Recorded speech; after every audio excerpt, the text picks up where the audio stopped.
बिस्मिल्लाहिर्रहमानिर्रहीम। लाखों करोड़ों दुरूदो सलाम मोहम्मद मुस्तफ़ा सल्लल्लाहु अलैहि वसल्लम और आले मोहम्मद पर। मैं हूं उमर दराज गोंदल। वो किसी ने कहा था कि खामोशी भी एक एक्सप्रेशन होता है और खामोशी खुद एक बहुत बड़ी जबान होती है।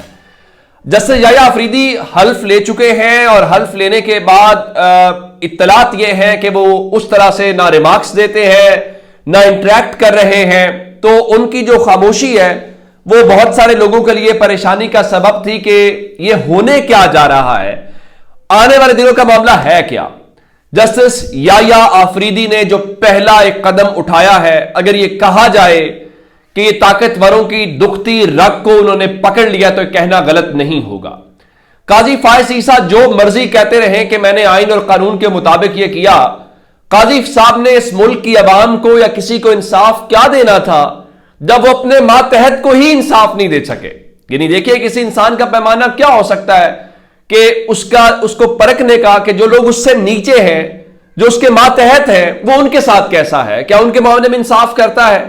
अब हुआ यह कि इस्लामाबाद हाई कोर्ट के 6 जजेस ने खत लिखा।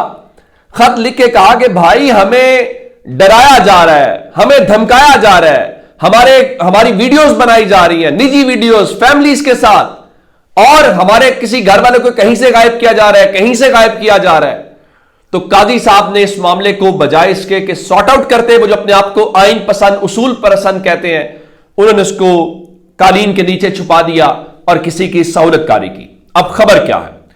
खबर यह है कि जस्टिस काजी फायज ईसा साहब ने ओथ लेने के साथ ही बड़ा काम यह किया है कि हाई कोर्ट के, इस्लामाबाद हाई कोर्ट के उन 6 जजेस जिनका इल्जाम यह था कि खुफिया एजेंसियां उनके घरों में कैमरे लगा रही हैं, उनके ऊपर फैसले तब्दील करने के ऊपर दबाव डाला जा रहा है और बाकी बहुत सारी बातें, जस्टिस याह्या अफरीदी ने इस्लामाबाद हाई कोर्ट के 8 में से उन 6 जजेस के साथ मुलाकात की है। इस मुलाकात का मतलब क्या है? इस मुलाकात का मतलब यह है कि काजी फायज ईसा की तरह वो डराने धमकाने वालों के साथ नहीं खड़े। जस्टिस याह्या अफरीदी अपने जजेस के साथ खड़े हैं और वो कह रहे हैं कि दलेराना फैसले दें और हमें उसके असरात इस्लामाबाद हाई कोर्ट से नजर आए। आजम सवाती का, उसके अलावा ईमान मजारी, इंतजार पंजोथा जिसका कल टाइम दिया गया, पता चल जाएगा। तो इस्लामाबाद हाई कोर्ट की हवा बदली दिखाई दे रही है और इसमें खास बात यह है कि आमिर फारूक साहब मजमूई तौर पे जो 2 जजेस हैं, उन 2 जजेस को उन्होंने नहीं बुलाया था इस मुलाकात के लिए। और इत्तलात यह है, ये खबर किसकी है वो भी बताता हूं, वसीम मलिक साहब की और मरीम नवाज खान की यह खबर है। उनके मुताबिक यह मुलाकात का प्रोसेस इनिशिएट चीफ जस्टिस की तरफ से किया गया।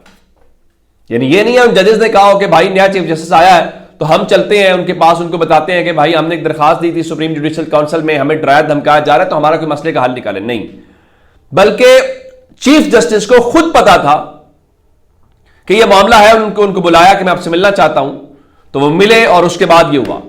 तो इसका मतलब है कि यह परेशानी जो कहा जा रहा है प्रेक्टिस एंड प्रोसीजर एक्ट तब्दील करेंगे। अगला बताता हूं कि सुप्रीम कोर्ट के जजेस की तादाद बढ़ाई जाएगी।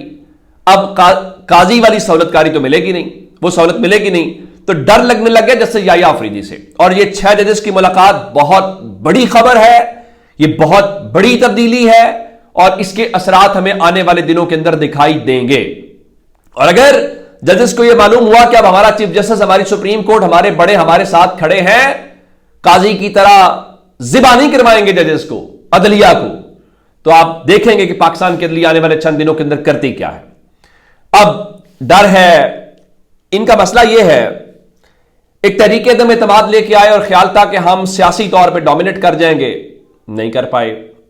8 फरवरी का इलेक्शन पिट गया, इस मुल्क में इलेक्शन लेट करवाए, आइन तोड़ा, फायदा नहीं हुआ। फिर पता चला कि हम जस्टिस मंसूर अली शाह साहब का रास्ता रोकेंगे तो बात बन जाएगी, बात नहीं बनी। अब पहले इत्तलात ये थी कि ये बिल लेके आना चाहते हैं और बिल लेके आना चाहते हैं ये हाउस के अंदर। पता चला कि देखिए उसमें इनको वो वोट नहीं मिल रहा या वो नई चीज आ रही। तो उस पे हुआ क्या? उस पे आज जो सेनेट की कायमा कमेटी बराए कानूनो इंसाफ है, उसने एक नई मंजूरी दी है اور انہوں نے سپریم کورٹ کے ججز کی تعداد 17 سے بڑھا کر 25 کرنے کی منظوری دے دی ہے، جس کا مطلب یہ ہوا کہ 17 کا ہاف بنتا ہے 8.5، 8.5 نہیں 8 نئے ججز سپریم کورٹ میں تعینات کیے جائیں گے، اس کی منظوری دے دی گئی ہے۔ اور اس میں تحریک انصاف کی جانب سے حامد خان صاحب نے اور مولانا فضل الرحمان صاحب کی جماعت سے کامران مرتضی صاحب نے اس کی مخالفت کی ہے، اور پہلے حکومت یہ کہہ رہی تھی کہ ہم ججز کی تعداد جو ہے وہ 23 کریں گے، لیکن لگتا ہے کہ نہیں 23 پر بھی یقین نہیں ہو رہا، تو 25 کرنے کے حوالے سے ہے۔ اور اب اس سے پہلے ہم نے دیکھا کہ پی ٹی آئی کی سینیٹر فوزیہ ارشد تھی، ان کا بھی ایک بل تھا، تو انہوں نے اپنا بل تو خیر واپس لے لیا۔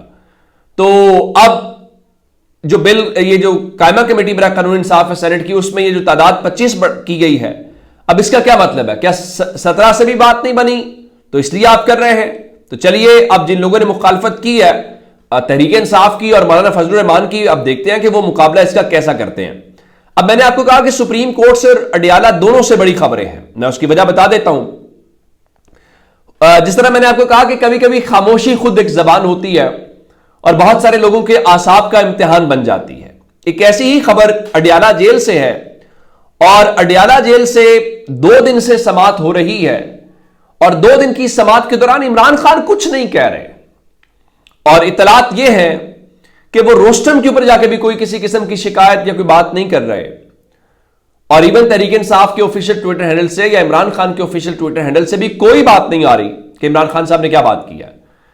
تو اب بہت سارے حلقوں کو پریشانی ہو گئی ہے کہ عمران خان کیوں نہیں بول رہے، کہیں ایسا تو نہیں ہے ہماری چھٹی ہو گئی ہے، کہیں ایسا تو نہیں ہے کوئی کانفیڈنس بلڈنگ میئرز ہو رہے ہیں، بہت پریشانی ہے۔ میں شبیر ڈار جو جیو نیوز سے منسلک ہے، جو کور کرتے ہیں، عمران خان نے ان کی تعریف کی تھی جب ان کو روکا گیا تھا اڈیالہ جیل جانے سے، تو ان کا نہیں ان کو بلائیں آپ۔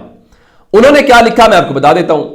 ان کا اڈیالہ جیل سے اہم اپڈیٹ یہ ہے کہ عمران خان 2 دن سے مکمل خاموشی اختیار کیے ہوئے ہیں، کمرہ عدالت میں صحافیوں سے بھی 2 دن سے کوئی بات نہیں کر رہے، روسٹم پر جا کر عدالت سے بھی کوئی شکایت نہیں کر رہے، ان کی بہنیں بھی 2 دن سے جیل نہیں آ رہی، بوشا بی بی رہائی کے بعد صرف 1 دفعہ پیشی پہ آئی ہیں، اور میں نے آپ کو بتایا تھا کہ احتساب عدالت میں 190 ملین پاؤنڈ کیس کی جو سماعت ہے وہ بھی آگے بڑھ نہیں پا رہی۔ اب عمران خان شکایت بھی نہیں کر رہے، کوئی اور بھی نہیں ہو رہا، تو اس سے ان کو بہت پریشانی ہے کہ بھائی اب کیا کریں، کہیں ہمارا پتہ کٹ تو نہیں گیا، کہیں ایسا تو نہیں ہے۔ پھر بوشا بی بی لاہور میں بھی ہے، اور لاہور میں ابھی تک کوئی اٹیمپٹ نہیں ہوئی ان کی گرفتاری کی اور ان کو ہاؤس اریسٹ کرنے کی۔ باقی یہ الگ بات ہے کہ آج لاہور ہائی کورٹ نے حکومت اور ڈپٹی کمشنرز کو اب ہاؤس اریسٹ کرنے، نظر بندی کے احکامات جاری کرنے سے روک دیا اور 5 دسمبر تک سماعت ملتوی کی ہے، تو خیر وہ تو ایک الگ میٹر ہے۔ لیکن اب ڈیولپمنٹ کیا ہے کہ اب باقی کام علی امین گنڈا پور کے ذمہ کیسے ہے؟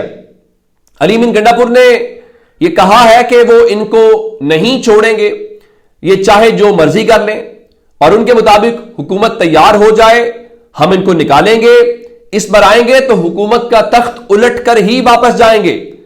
لیکن ساتھ انہوں نے ایک اور کام کیا ہے، انہوں نے آج مولانا فضل الرحمان کے اوپر بھی تنقید کی ہے۔ میرے خیال سے موجودہ حالات میں تحریک انصاف کو مخالفت یا اس میں نہیں جانا چاہیے، فی الحال آپ کو جتنے لوگوں کو ساتھ ملا سکتے ہیں ان کو ساتھ ملائیں۔ مولانا صاحب کے متعلق کہا جی مولانا فضل الرحمان ہمیشہ اپنی بات سے مکر جاتے ہیں، آئینی ترمیم پر پہلے کہا ووٹ نہیں دیں گے، پھر ریٹ بڑھایا۔